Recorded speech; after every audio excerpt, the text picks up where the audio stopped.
So the way that I make my work is that I start from sketches, or I also start from research.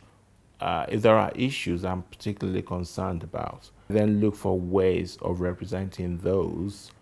But then the actual making of them, I have a studio in which I work with different craftspeople.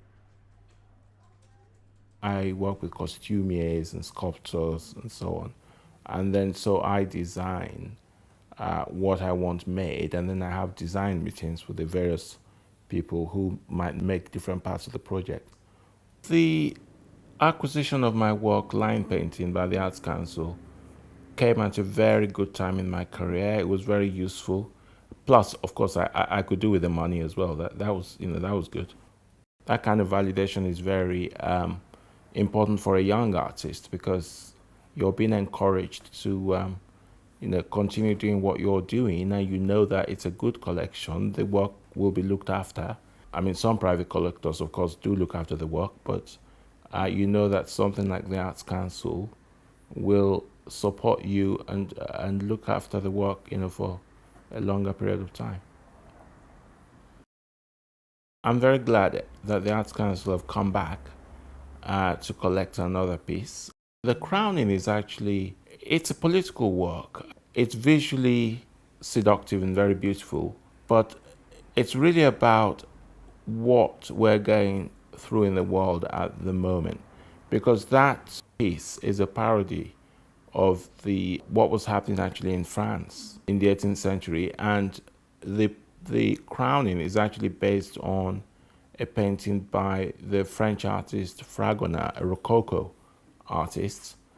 The thing about the sculpture, they don't have heads, and that was also a joke about the kind of the excesses just before the French Revolution, and the way the French aristocracy lost their heads to the guillotine.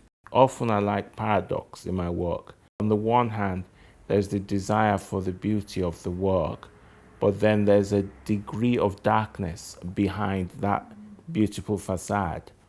At the time that work was made, people were really concerned about the gap between the rich and the poor. And even more so today, the billionaires and so on, and then there are people who can hardly afford housing.